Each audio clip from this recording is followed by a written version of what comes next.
সন্ধ্যা 6:30। চলন্ত গাড়ির পিছনে সিটে মুখ ফুলিয়ে বসে আছে তে। মন খারাপ করে তাকিয়ে আছে বাইরের দিকে। গাড়িটা কোন দিকে যাচ্ছে বুঝতে পারছে না। আর না এই রাস্তা তার পরিচিত। সারাদিন পর অফিস ছুটির কারণে পথে ঘাটে জ্যাম বেঁধেছে। একটু পথ গিয়ে জ্যামের কারণে বসতে হচ্ছে মিনিটের পর মিনিট। জ্যাম দেখে চিৎকার করা পায়তারা জুড়তে পারে ভেবে ছেলেগুলোদের চোখ হাত মুখ বেঁধে দিয়েছে। কর্কশ স্বরে শাসিয়েছে যেন শব্দ না করে। গাড়িতে গান চলছে যাতে তের গঙ্গানো শব্দ ভুলেও বাহিয়ে না যায়। পিছনে সিটও অন্ধকার করে রাখা।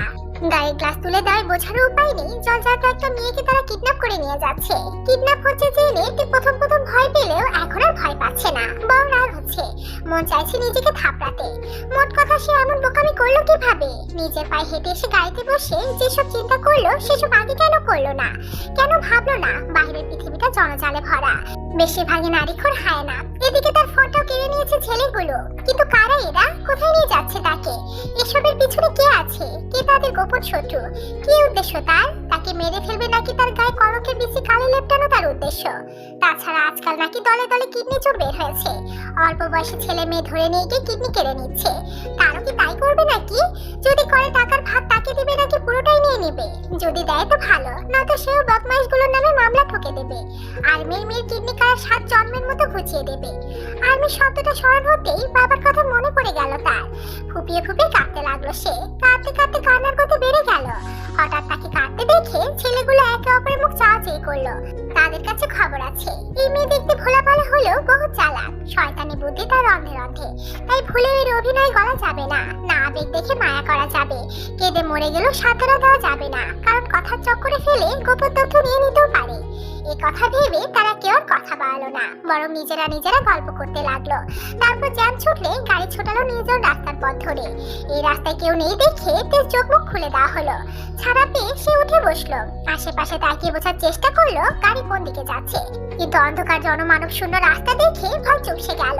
তাকে ভয় পেতে দেখে একটা ছেলে খ্যাক খ্যাক করে হেসে বলল, কিছু খাবেন আপু? আপনার বসের নাম কি? জানি না। যার হয়ে কাজ করেন তার নাম জানেন না? না, টাকার বিনিময়ে কাজ করি। টাকা পেলে আর কোনো কিছু জানার আগ্রহ আসে না। আপনাদের স্যারকে ফোন দিয়ে বলুন আমি কথা বলবো।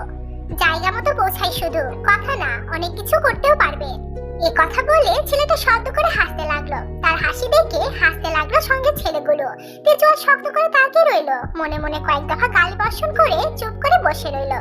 কাঁদতে লাগলো নীরবে নিঃশব্দে। কাঁদতে কাঁদতে কেন জানি তার বড়ের আচারের কথা মনে পড়লো। ভাবলো এদের হাতে মারা গেলে আর আচার খাওয়া হবে না তার। বড় আম্মুর বানানো আচার সুগা ভাই খেয়ে নেবে। সুগা ভাই আবার আচার পাগল। মেয়ে মানুষের মতো বাটি বাটি আচার খায় সে। আচ্ছা, সুগা ভাই যখন বিয়ে হবে, তার বউয়ের বাচ্চা হবে, তখন সুগা ভাই কি তার বউয়ের আচারে ভাগ বসাবে? কেড়ে করে নিজেই খেয়ে নিবে, নাকি মুখ ভর্তি আচার নিয়ে বলবে বুঝলি তে বাপ হচ্ছি, মুখে রুচি টুচি নেই, তাই আচার খাচ্ছি। এ কথা ভেবে খিলখিল করে হেসে উঠলো তে। ছেলেগুলো কথা থামিয়ে ঘুরে তাকালো তার দিকে। অদ্ভুত তো, মেয়েটার গায়ে জিন আছে নাকি? এই হাসি এই কাঁদে। তেসিতে হেলান দিয়ে বসে কিছু একটা ভাবলো।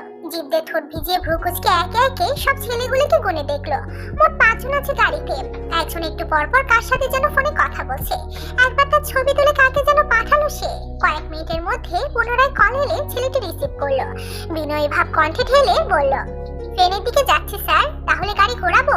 গোডাউন কুমিল্লায়? জি জি, তাহলে কুমিল্লার দিকে এগোচ্ছি আমরা। তাদের কথা শুনলো। মস্তিষ্কে ধাক্কা দিল নানান চিন্তা। তাদেরকে বিশ্বাস করে ভুল করে ফেলেছে। যেভাবেই হোক গাড়ি থামানোর ব্যবস্থা করতে হবে। বুদ্ধি খাটিয়ে জাঙ্কুক সুগার নয়তো বাবাকে একটা ক্লু পাঠাতে হবে।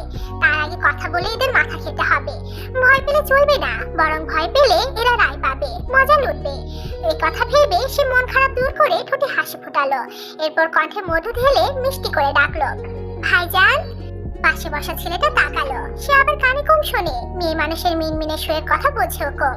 না বুঝলে পুনরায় জিগাইতে এগোতে বাধে। যতই হোক পুরুষ মানুষ বলে কথা, আত্মসম্মান বোধ থাকা জরুরি। তো তাকে কিছু বলছে বুঝতে পেরে সে পাশের জনকে ঘুঁতো মারলো। ইশারা করলো পাশে তাকাতে।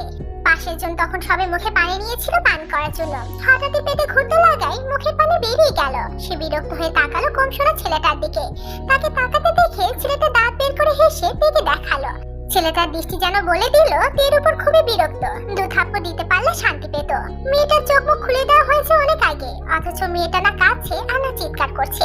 চিৎকার করার অজুহাতে মারধর করতো না হয়, কিন্তু সেটা করছে না, বরং দেখে মনে হচ্ছে পিকনিকে যাচ্ছে সে। ভীষণ খুশি। তাকে রাগী দৃষ্টিতে তাকাতে দেখে তে পুনরায় ডাকলো।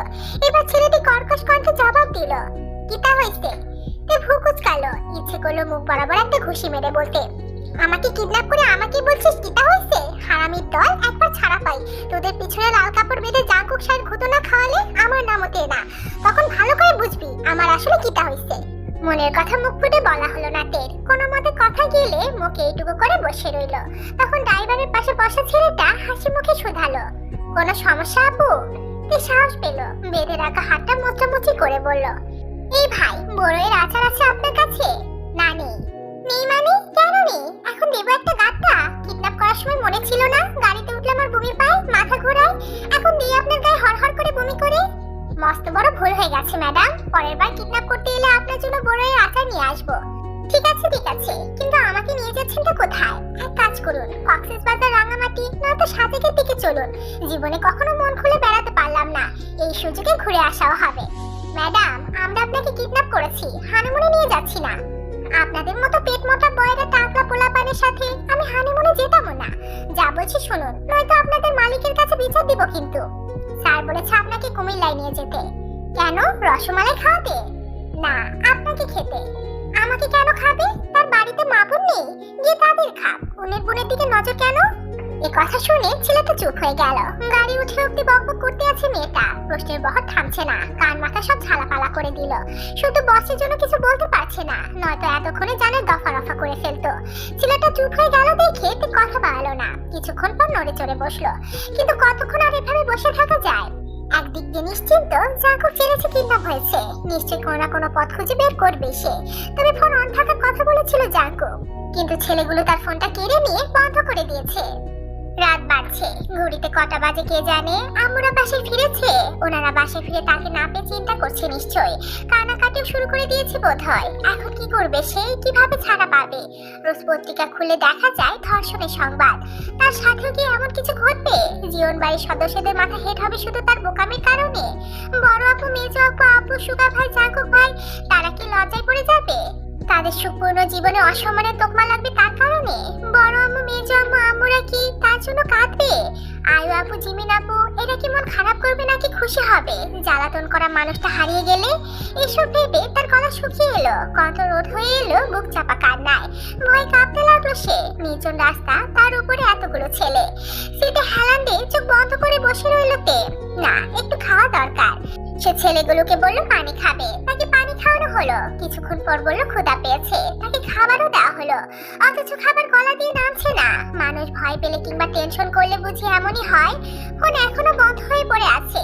তার জানা মতে ফোন বন্ধ থাকলে লোকেশন ট্র্যাক করা যায় না, লোকেশন ট্র্যাক না করলে তার খোঁজ করতে পারবে না জাঙ্কুক। তাই মনে মনে কিছু একটা ভেবে বলল, এভাবে সময় কাটছে না, ফোনটা দিলে রিলস দেখলে সময় কাটতো। এই কথা শুনে অতিষ্ঠ হয়ে একজন সজোরে থাপড় বসিয়ে দিল তার গালে। দাঁতের সাথে ঠোঁট লেগে রক্ত বের হলো। পুরুষালী শক্ত হাতের থাপড়ে গালে 5 আঙ্গুলে দাগ বসে গেল।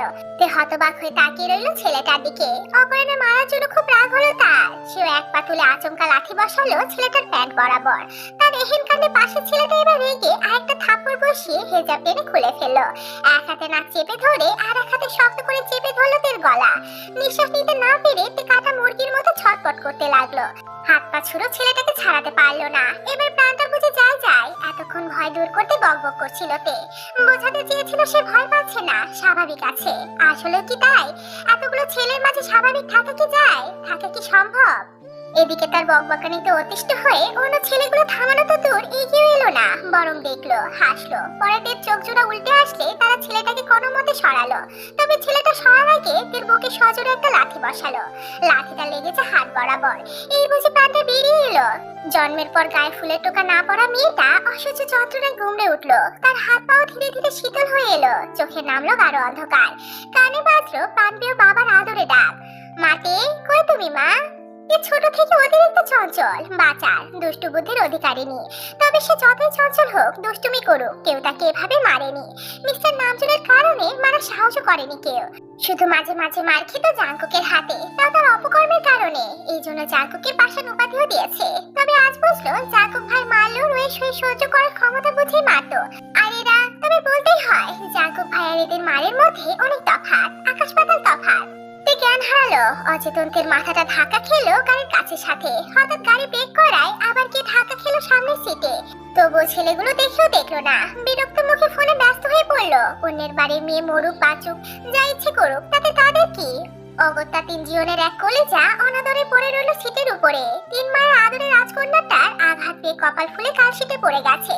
চার ভাইয়ের সবচেয়ে চঞ্চল বাচাল বোনটিকে কথা বলার তাই শক্ত হাতে আঘাত করা হয়েছে। তার ঠোঁট কেটে রক্ত পড়ছে, গলা চেপে ধরায় গলায় দাগ বসে গেছে। কেউ জানলো না, কেউ দেখলো না জীবন ভাইয়ের আদরের কন্যার বর্তমান হাল। কিছুদিনের জন্য দেশ ছেড়েছে জাঙ্কুক। 5 বন্ধু এসেছে তাদের সারা জরুরি ডাকে। দিনরাত এক করে তারা কাজ করছে ল্যাবে। খাওয়ার সময়টুকু ছাড়া সময় কাছে সেখানে। আজও এক মনে কাজ করছিল সে। হঠাৎ ফোন ভাইব্রেট করায় কাজে বিঘ্ন ঘটে সবার। স্যার খুব বিরক্ত হলেও কিছু বললেন না, কারণ জাঙ্কুক শুনতো না। দলের মধ্যে এই ছেলেটা যেমন মেধাবী তেমন ঘাটতেরা। কিছু কিছু ক্ষেত্রে ছাড় না দিলে সে কাজে হাত দেয় না। তাছাড়া ছেলেটা পরিবার নিয়ে খুব বেশি পসেসিভ। তাই কথা না বাড়িয়ে সবাইকে মনোযোগী হতে ইশারা করলেন উনি। আর জাঙ্কুক ফোনটা নিয়ে চলে গেল ল্যাবের এক কোণে।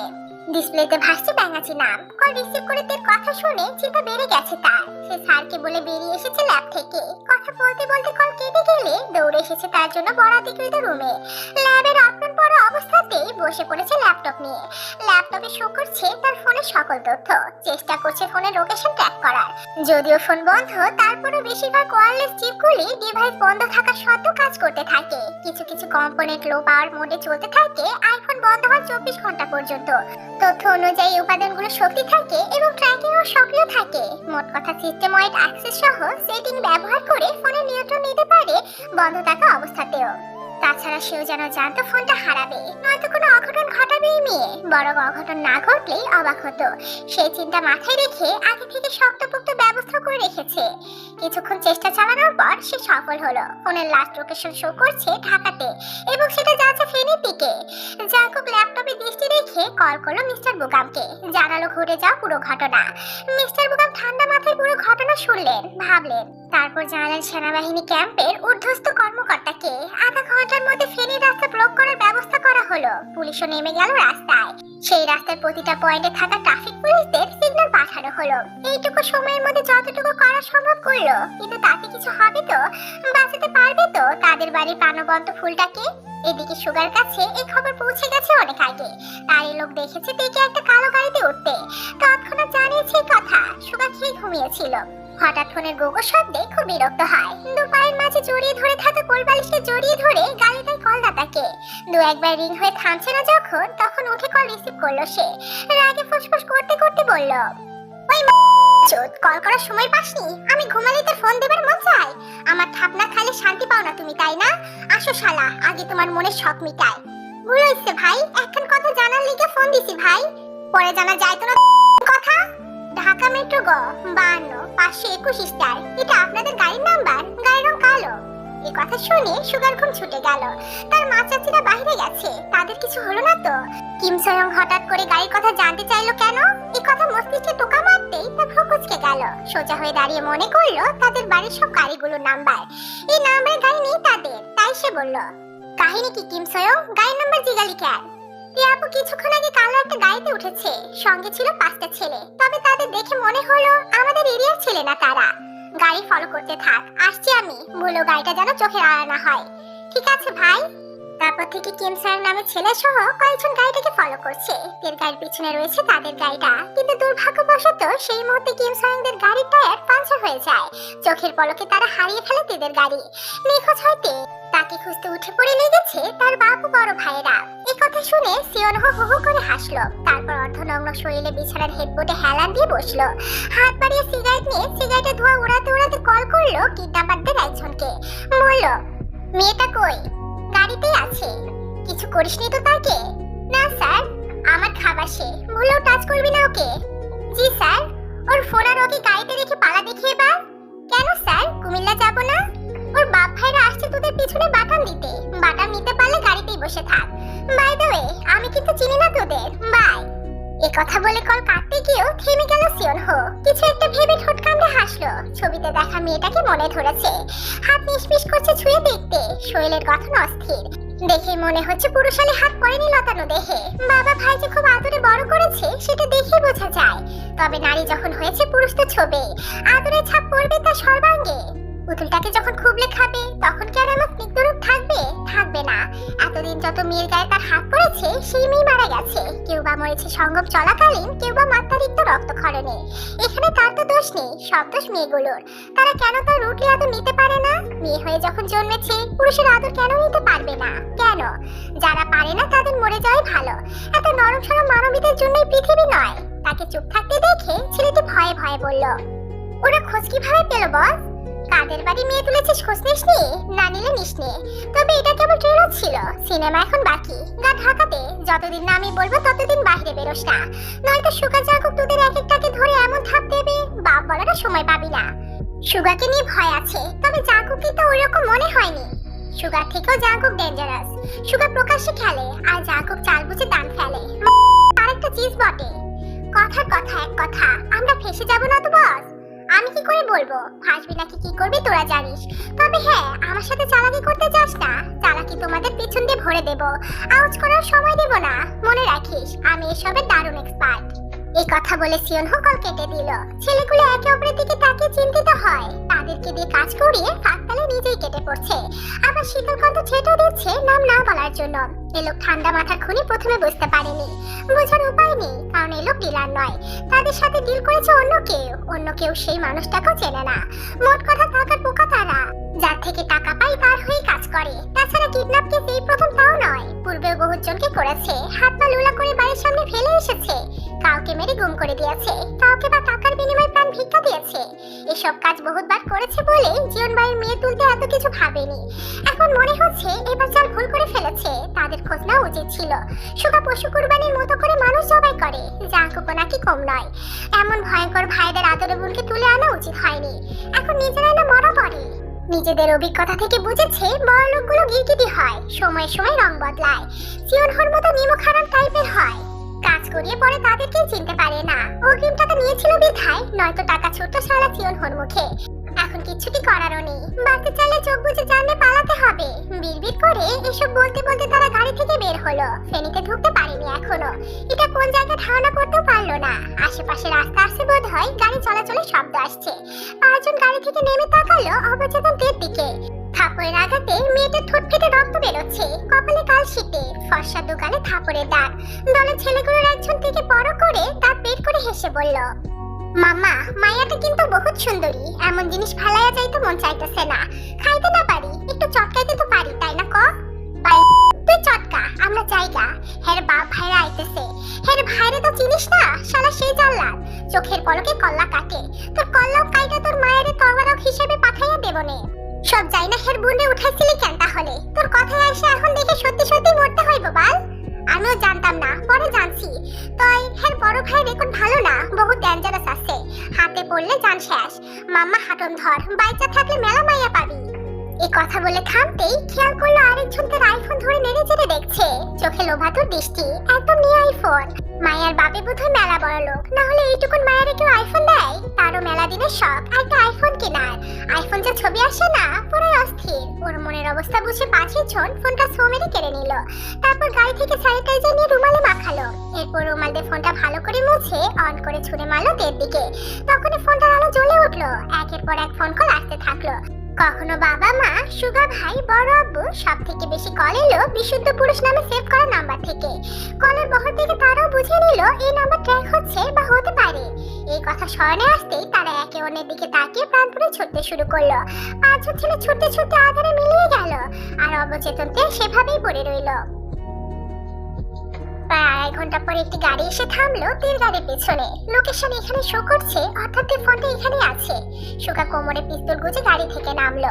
একটাকেও যদি ধরতে পারে যান খুবলে খাবে। কত বড় কলিজা ওজন করে দেখবে। গজগজ করতে করতে সে খেয়াল করলো পুরো জায়গাটা ঘুটঘুটে অন্ধকার, লোকশূন্য এরিয়া। ছোট থেকে অন্ধকারে থাকতে পারে না, অন্ধকারে ফোবিয়া আছে তার। সে ফোনে ফ্ল্যাশ অন করে গেল গাড়িটির কাছে। আশেপাশে কেউ নেই। ঝোপে ঝাড়ে ঝিঝি ডাকছে। গাড়ির দরজা খোলা। হাতে পিস্তল নিয়ে খোলা দরজাতে ভিতরে তাকাতেই মুখটা ছলাৎ করে উঠল তার। আদরে বোনের এই অবস্থা দেখে হতবাক হয়ে গেল সে। ছুটে গিয়ে বুকে আগলে নিল তেকে, গাল চাপড়ে আদরে সুরে ডাকতে লাগলো, তে বোন আমার, এই জান বাচ্চা তাকা, তাকা আমার দিকে। বোন শুনতে পাচ্ছিস? চোখ খোল না, ভাইয়া এসে গেছি, ভয় নেই। তের কোনো সাড়া নেই। সুগা এবার চেঁচিয়ে কিম সোয়েনকে বলল গাড়ি থেকে তাড়াতাড়ি পানি আনতে। কিম সোয়েন পানি নিয়ে এসে পানি ঝাপটা দিল, এবারও ব্যর্থ। ফোনের আলোতে আঘাতে ছিল, নজরে এলো না তার। তখন কিম সোয়েন আমতা আমতা করে বলল, ভাই আপুরে হাসপাতাল নিয়ে যাওয়ার লাগবো, ওর বিশ্বাস নাই। হ্যাঁ আপুরে কিছু খাওয়াতেও পারে, দেরি করেন যাইবো না, চলেন উঠেন জায়গা। তাই চল। এই কথা বলে উঠতে গেলে তের পাশ থেকে ফোনের আলো জ্বলে উঠলো। ফোনের ডিসপ্লেতে ভাসছে একটি নাম, বিশুদ্ধ পুরুষ। সুগা ভালো করে জানে কে সে।